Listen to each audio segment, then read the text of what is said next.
ये नहीं है। तो उन्होंने कहा आप चातुर्मास नहीं करते? मतलब चातुर्मास करने का मतलब क्या है?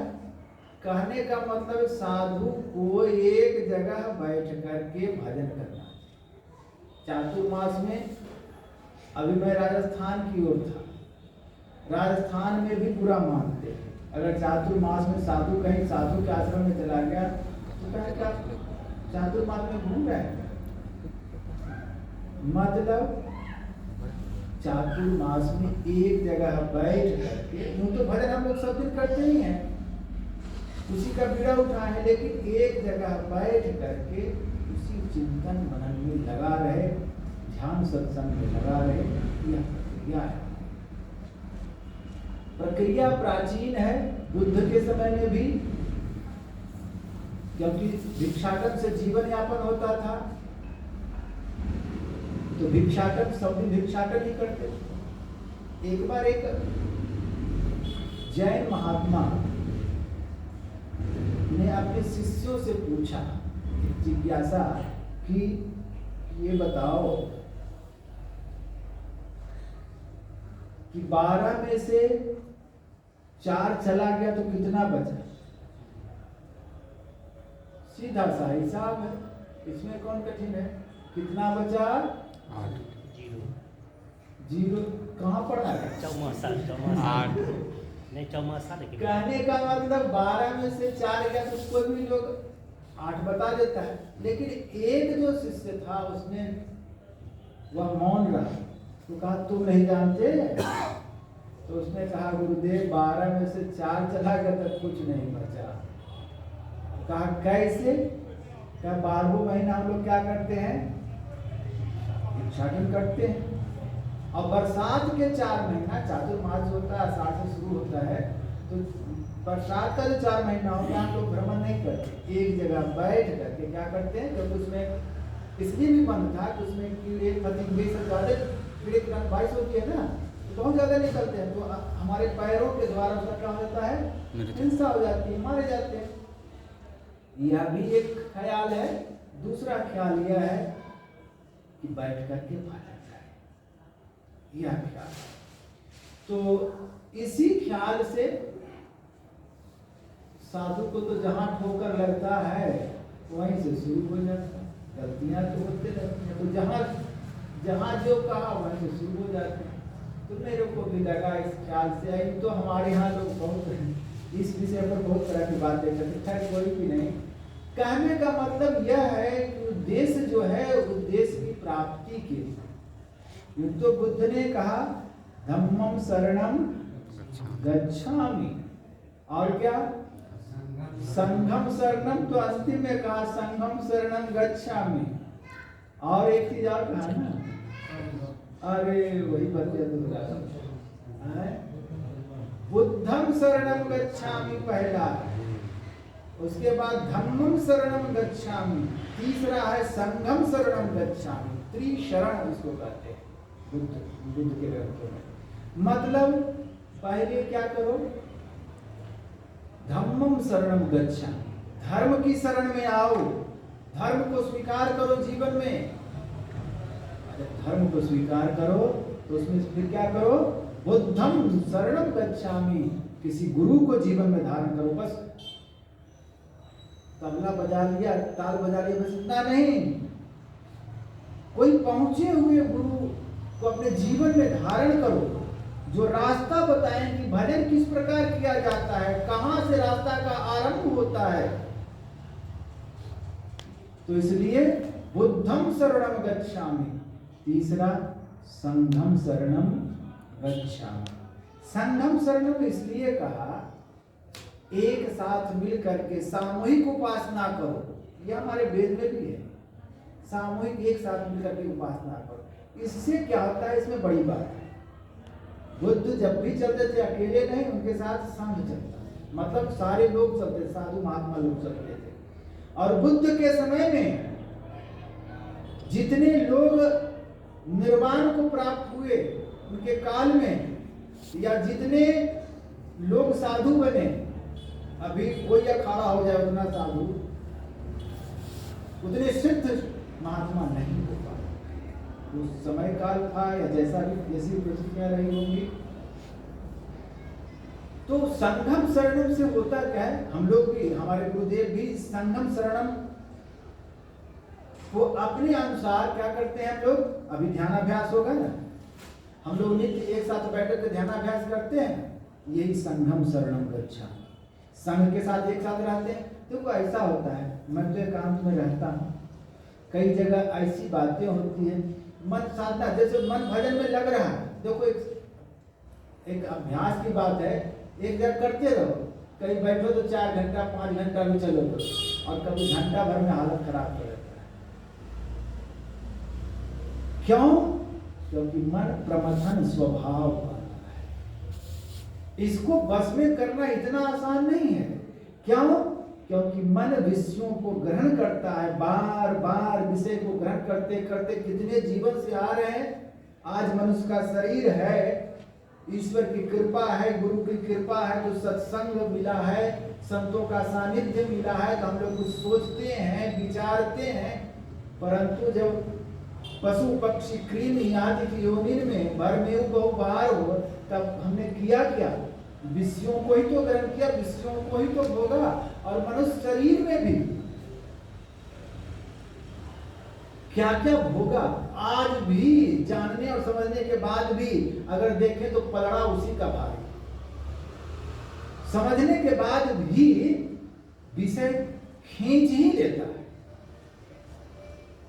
बैठने के बाद भी, बैठे ध्यान करने के, अभ्यास करने के लिए, लेकिन साधक जो साधना करता है, अगर सच्चाई रूप से कहा जाए तो क्या क्या होता है मन की स्थिति, वो किसी से छिपी हुई नहीं है।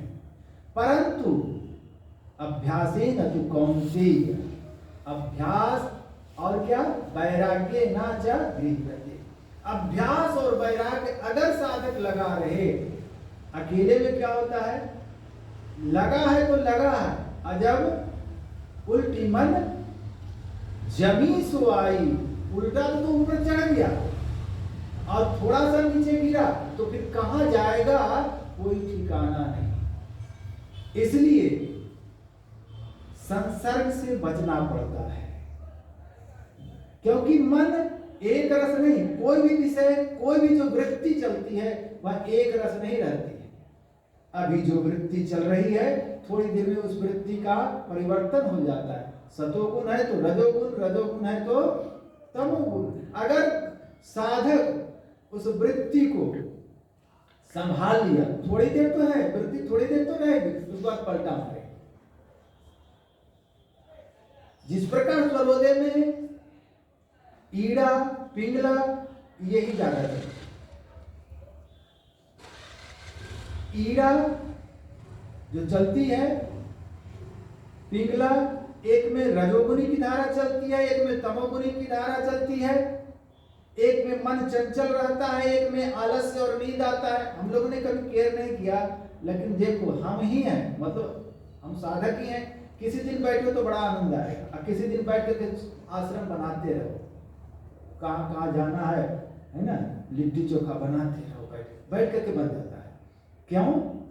वृत्ति कौन चल रही है? साधक को इसका भी ख्याल रखना चाहिए। अगर इसका थोड़ा सा जानकारी हो और थोड़ी सी वृत्ति पर ख्याल रखे तो उस धारा को बदल सकता है। उसके बदलने के भी नियम शास्त्रों में लिख रखे हैं, सर्वोदय शास्त्र में। यह गीता प्रेस में जो योग दर्शन दे रखा है, योग दर्शन पुस्तक है पातंजल योग प्रदीप, उसमें एक विषय दे रखा है इसका, कि साधक को इसकी जानकारी होनी चाहिए। बदल लेगा, बदलने की प्रक्रिया है। जो तमोगुनी है, यानी जो पिंगला है, यह नजदीक है किससे? सतोगुनी वृत्ति से है। तो क्यों? क्योंकि रजोगुनी में चलायमान है, चिंतन करते रहता है इधर उधर, और तमोगुनी में तो नींदे आ जाता है ना, उसमें वृत्ति है तो मूड, लेकिन इसमें क्या होता है? शांत रहता है। तमोगुनी का लक्षण है यह। और सतोगुनी में असल में भजन सतोगुनी में ही बनता है। और दूसरे अर्थ में कहो, जब दोनों यानी ईड़ा और पिंगला समान रूप में चलता है, तो उसी को सुषुम्ना का चलना कहते, स्वरोदय के अनुसार। एक की प्रधानता होती है, जिस स्वर की प्रधानता होती है उसी को कहते हैं कि वह स्वर चल रहा है। अगर आप लोगों ने देखा नहीं होगा, आप अगर अभ्यास करो तो पता चलेगा कि दायां चल रहा है कि बायां, ना पता चलता है तो हाथ पर लेकर के देखो। हम तो उठते पहले इसी को चेक करते हैं, नियम लिख रखा है, उठते पहले घाटी पर पांव रखने के पहले इसी को चेक करो। जो स्वर चल रहा है, गुरु महाराज जी भी इसको जानते थे, जा स्वर चले ताहि पग दीजिए और एक टक्कर कालों से, है ना। बड़ा अच्छा प्रसंग है, उधर मैं जान नहीं चाहूंगा। एक्सीडेंट से बचे थे, एक्सीडेंट तो हुआ लेकिन उसमें बच गए। ये नियम तो ये है कि किस दिन कौन सुबह में कौन सी धारा चलेगी, बदलते रहता है, प्रत्येक घंटे के आसपास में बदलता रहता है। तो थोड़ी सी जानकारी रहने से साधक को बड़ी सुविधा होती है। तीसरी बात यह है कि जो गुरुदेव ने ब्राह्म मुहूर्त में उठने के लिए कहा, जो संधि काल है, इस संधि काल में ब्राह्म मुहूर्त में स्वाभाविक सुषुम्ना चलायमान। अनजाने में बैठे, न जानते हैं तब भी बैठे तो सुषुम्ना चलेगी, तो मन तो लगेगा कि नहीं लगेगा। इसलिए भी इसको अमृत बेला कहते हैं। बेला अमृत गया आलसी सो, नींद इसी में बहुत बढ़िया आती है। इसको त्यागो तब उसको पागो। बड़ा रहस्य, संत लोग अब सीधा सब बात खोल खोल के थोड़े बताएंगे, बता दिए भाई, उठ के ब्राह्म मुहूर्त में करो। इसका भी एक कारण है।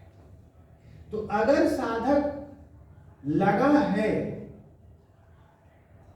तो निश्चित कुछ ना कुछ पाएगा। अकेले में क्या होता है, वृत्ति कुछ गड़बड़ हो गई, वृत्ति तो होते रहती है, ऊंचे नीचे होते रहते, उसमें अपने को संभालना कठिन होता है। जो प्रौढ़ हो गए हैं उनके लिए तो ठीक है, वो समझ जाएंगे कि अभी वृत्ति हमारी बदली है, नहीं तो ऐसा वेग होता है कि उसको पलटा मार देता है।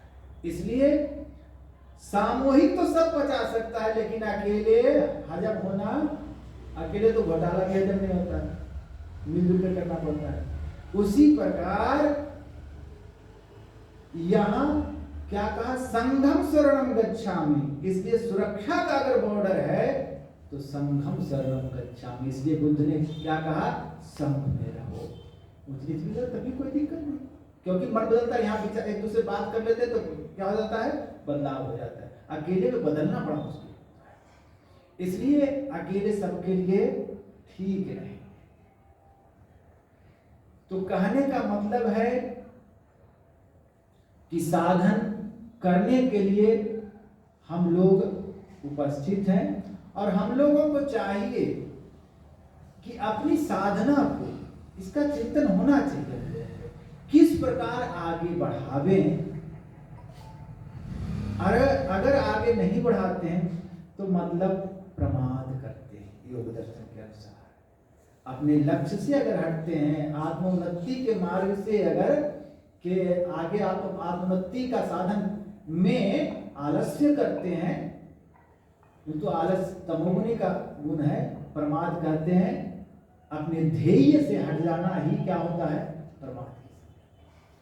इसलिए साधक को अप्रमादी होना चाहिए, निरालसी होना चाहिए, ये सब बातें होनी चाहिए। तो इसी ख्याल से मैं कभी कभी चला जाता, और इसमें होता क्या है कि सब जगह व्यवस्था तो मिलती नहीं है, कभी कभी बहुत व्यवस्था मिलती है, लेकिन फिर भी मन को उसी तरह रखना पड़ता है, मन को वैराग्य में रखना पड़ता है। नहीं तो थोड़ा सा भी कहीं कहीं भोग सामग्री भी बहुत उपलब्ध होती है, लेकिन अगर त्याग विशेष से नहीं रहेंगे तो भय रहता है। संयमित बोलना, संयमित साधन करना, संयमित चलना, संयमित देखना, सब कुछ संयम से अपने आप को रखना पड़ता है, तब कुछ आसन दृढ़, आहार दृढ़, भजन नेम दृढ़ हो, तो प्राणी पावे कछुक, नहीं तो रहे विषय रस। भैया कहने के लिए 4 महीना, 4 महीना में 4 महीना में अच्छी 4 महीना का कोर्स था क्या? 4 महीने में हो गया क्या? हर एक तो एक प्रारूप है। ये सब योगा के तरह कोर्स थोड़े ना कि महीना दिन का कोर्स कर लिया और 30 दिन का कोर्स कर लिया, कोर्स करके क्या है? ये कोर्स तो जीवन भर का कोर्स है, 4 महीना का कोर्स नहीं है। ये तो थोड़ा सा हट करके कुछ विशेष करने के लिए ऐसा है। इसलिए ऐसा नहीं समझना कि 4 महीना करे बस अब बाजी मार ली, ऐसा नहीं। जीवन पर्यंत की लड़ाई है। हम लोगों को बड़ा शुभ अवसर मिला है। अभी रामचरितमानस से भी हम लोगों ने पाठ सुना। क्या मिला है हम लोगों को? राम जी उपदेश कर रहे हैं सभी गुरुजन जो भी सबको बुला करके कि बड़े भाग मानुष तनु पावा, सुर दुर्लभ सब ग्रंथई गावा। ये जो मनुष्य का शरीर मिला है, क्या मिला है? ऐसे ही नहीं मिला है, बड़े भाग्य से। सुर दुर्लभ सब ग्रंथई गावा। सुर दुर्लभ यानी देवताओं को भी यह मनुष्य का शरीर दुर्लभ है, ऐसा सब सदग्रंथ कहते हैं। मतलब मनुष्य का शरीर पा गए, इसका मतलब सर्वोत्कृष्ट शरीर हमको मिला है। अब जब सर्वोच्च पद पर हम बैठ गए हैं तो काम भी तो उसी तरह होना चाहिए।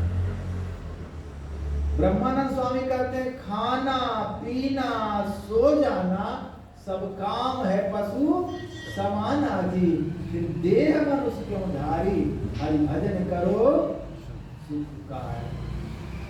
सिर्फ अगर खाने पीने का ही चिंता रखें हम लोग तो यह मनुष्य शरीर पाने का उद्देश्य नहीं। जितना बड़ा ऑफर मिला है, जितना बड़ा शरीर मिला है, बड़ा कहने का मतलब जितना उच्च शरीर मिला है हम लोग को, कार्य भी उद्देश्य भी उतना ऊंचा लेकर के चलना पड़ेगा। साधन धाम मोक्ष करी द्वारा पाई न जही परलोक समान। गुरुदेव ने भी कहा है, देखो भाई यही एक अवसर है। अच्छा इसका भी पता नहीं है, इसका भी पता नहीं है। हम यहाँ से गए ही थोड़े दिन में सुने कि विद्यानंद बाबा पार हो गए डॉक्टर के यहाँ दिखाने। बस देखो भाई लाइन तो सबका लगा है, कब हमारा लाइन लग जाए कोई पता नहीं है, कोई गारंटी नहीं कहाँ तक चलेंगे। तो अगर विलंब करते हैं, जो समय मिला है ईश्वर की कृपा से उसका जितना सदुपयोग कर सकें, यही मनुष्य शरीर का उद्देश्य है। अगर नहीं करते तो अगर कहीं चला गया क्या होगा?